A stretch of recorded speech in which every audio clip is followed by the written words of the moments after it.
आज वेस्टीज में 200 से ज्यादा ऐसे एग्जाम्पल हैं जिन्होंने वेस्टीज शुरू किया और आज इस दुनिया में नहीं है, लेकिन आज भी उनके परिवार को पैसा जा रहा है। शायद आप में से बहुत कम लोगों ने इनका नाम सुना हो। इनका नाम है मिसेस स्नेहलता मिश्रा मैडम। इनको आपने बहुत कम लोगों ने देखा होगा, शायद कुछ लोगों ने देखा भी हो। अगर आप इनको देखना चाहते हैं तो लीडिंग लेडी बुक में इनकी फोटो लगी है। ये काम कभी इन्होंने नहीं किया। ये काम बिल्कुल इनके लिए वैसा ही था जैसे लोग आपको कहते हैं। कई लोग आपको समझाते होंगे और कई लोग आपको कहते होंगे ये तो चेन बनाने वाला काम है, ये करोगे बर्बाद हो जाओगे, बेकार का काम है, पागलों का काम है। कई प्रकार से लोग आपको कई प्रकार की बातें आपके दिमाग में डालते हैं।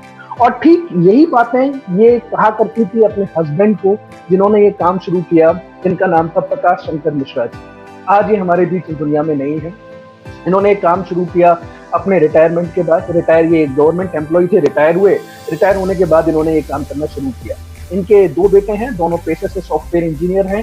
एक अमेरिका में सेटल्ड है, एक पुणे में सेटल्ड है। बोथ आर वेल ऑफ, दोनों वेल ऑफ हैं, वेल सेटल्ड हैं। तो मैडम ने कहना शुरू कर दिया ये फालतू का काम करने की जरूरत क्या है, तुम्हारे दोनों बच्चे सेटल हैं, पेंशन आ रही है, जिंदगी इतनी कट गई है, अब जिंदगी आराम से जियो, ये फालतू का काम मत करो, बर्बाद हो जाओ।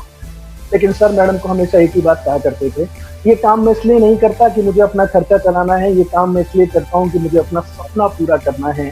और उनका सपना था लखनऊ में अपना खुद का एक बंगला बनवाना। काम करते रहे करते रहे करते रहे, तो एक टाइम ऐसा आया कि इनका चेक 50 से 55 हजार रुपए के बीच में हो गया। लेकिन मैडम इनको कहती रही ये फालतू का काम है, ये काम करोगे तो बर्बाद हो जाओगे। तो लोग आपको भी कहते हैं ये काम करोगे तो बर्बाद हो जाओगे। लोग आपको भी यही कहते होंगे ये काम करोगे तो बर्बाद हो जाओगे। लेकिन जरा आप मुझे ये बात बताइए, लोग आपको कहते हैं ये काम करोगे तो बर्बाद हो जाओगे, बर्बाद होने के लिए कोई शर्त होती है? कोई शर्त होती है? कोई शर्त होती है बर्बाद होने के लिए? आप कहेंगे नहीं, कुछ कहेंगे हाँ, लेकिन बर्बाद होने के लिए शर्त होती है। सबसे पहली शर्त होती है, बर्बाद कौन होगा? जो पहले से आबाद होगा। आबाद हम हैं नहीं, बर्बाद हम प्रॉपर हो रहे हैं। कभी आपने किसी न्यूज हेडलाइन में या कभी किसी टीवी चैनल पर ब्रेकिंग न्यूज को देखा, एक बर्बाद आदमी बर्बाद हो गया? कभी सुना आपने? आबाद हम हैं नहीं, बर्बाद हम प्रॉपर हो रहे हैं। कैसी बर्बादी है? जब हम आबाद ही नहीं है तो बर्बाद हम कैसे होंगे? तो आज इस बर्बादी को मैं जड़ से खत्म करना चाहता हूँ। जो लोग आपको कहते हैं ये काम करोगे तो बर्बाद हो जाओगे, तो पहली शर्त, बर्बाद तो वो होगा जो पहले से आबाद होगा। दूसरी चीज, बर्बादी होने के लिए बर्बाद कौन होगा? जो कुछ लगाएगा तभी तो बर्बाद होगा। जो कुछ लगाएगा तभी तो बर्बाद होगा। तो जरा सोचकर बताइए, जो कुछ लगाएगा तभी तो बर्बाद होगा। तो जरा सोचकर बताइए, इस बिजनेस में आप 50 लाख रुपए तो लगाते होंगे, लगाते हैं? आपका जवाब होगा नहीं। तो क्या 20 लाख रुपए लगाते हैं? आपका जवाब होगा नहीं। क्या 10 लाख रुपए लगाते हैं?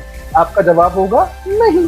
क्या 5 लाख रुपए लगाते हैं? आपका जवाब होगा नहीं। क्या 1 लाख रुपए लगाते हैं? आपका जवाब होगा नहीं। क्या 50,000 रुपए लगाते हैं? आपका जवाब होगा नहीं। क्या 10,000 रुपए लगाते हैं? आपका जवाब होगा नहीं। क्या 5,000 रुपए भी लगाते हैं? बहुत से लोग तो वो भी नहीं लगाते। कि इंसान बिना 5,000 रुपए लगाए भी बर्बाद हो रहा है, ये कैसी बर्बादी है? कभी आपने किसी इंसान को सुना, एक इंसान ने 5,000 रुपए लगाए बर्बाद हो गया? कभी सुना आपने? कभी अपनी जिंदगी में सुनने को मिला? लेकिन वेस्टीज में तो आपको रोज लोग यही कहते हैं ये काम करोगे तो बर्बाद हो जाओगे। जरा आप मुझे बताइए, साबुन, तेल, क्रीम, शैम्पू यूज करना क्या बर्बादी है? अगर ये बर्बादी है तो हिंदुस्तान का हर घर बर्बाद तो होता ही है।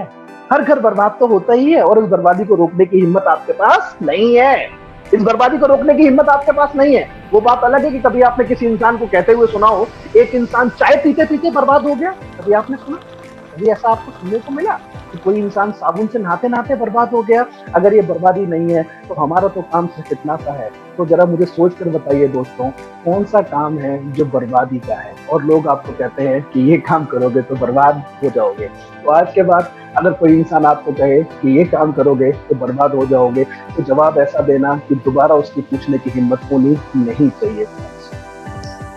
तो सर का चेक हो गया 50 से 55,000 रुपए का। कहते हैं कि आने और जाने पर किसी का जोर नहीं चलता। दुर्घटनावश सर का देहांत हुआ तो दोनों बेटे मैडम के पास आए और मैडम से कहा कि अब पापा नहीं रहे, अब आप अमेरिका चलना चाहती हैं या पुणे चलना चाहती हैं? तो मैडम ने कहा कि अभी मैंने कुछ डिसाइड नहीं किया कि मैं कहाँ जाना चाहती हूँ, मुझे थोड़ा समय दो, थोड़े समय बाद मैं डिसाइड करके आपको बता दूंगी कि मैं किसके साथ जाना चाहती हूँ।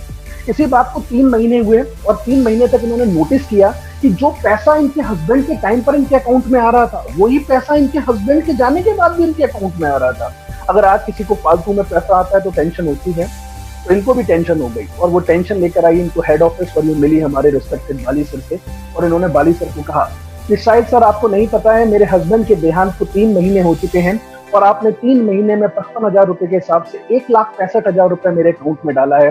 मैं चेक लेके आई हूँ और आपसे मेरा निवेदन है कि चेक आप अपना ले लीजिए और आपसे निवेदन करना चाहती हूँ कि प्लीज आज के बाद पैसा डालना बंद कर दीजिए, क्योंकि अब कोई काम करने वाला बचा नहीं है, तो अब काम होता नहीं है।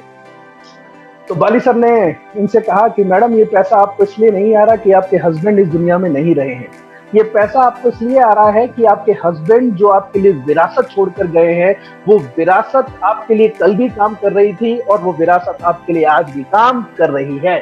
उस दिन इन्होंने अपनी जिंदगी का सबसे बड़ा फैसला लिया, ना अमेरिका जाऊंगी ना पुणे जाऊंगी। उठाया अपने हस्बैंड का फोन, कुछ डाउनलाइन के नंबर देखे, कुछ अपलाइन के नंबर देखे और काम करना शुरू किया।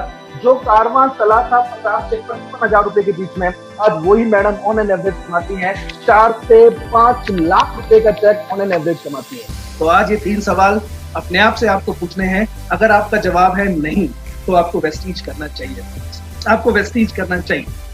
क्योंकि जब तक आप अपनी जिंदगी में विकास योजना नहीं बनाएंगे, कभी आप सोचेंगे नहीं कि आने वाले 3 साल में आपको क्या चाहिए, आने वाले 5 साल में आपको क्या चाहिए, आने वाले 10 साल में आपके पास क्या होना चाहिए, कि जब आप रिटायर होंगे, जो आज मेरे में और आप में क्षमता है काम करने की, ये पूरी जिंदगी नहीं रहने वाली। एक टाइम तो ऐसा भी आएगा कि हम भी रिटायर हो जाएंगे। वो रिटायरमेंट आपका कैसा होना चाहिए, वो रिटायरमेंट में क्या चीजें आपके पास होनी चाहिए, ये आपको सोचने की जरूरत आज है। क्योंकि जो आपने अब तक किया उसका रिजल्ट आज आपको मिल रहा है, जो अब आप करेंगे उसका रिजल्ट आपको आगे मिलेगा फ्रेंड्स।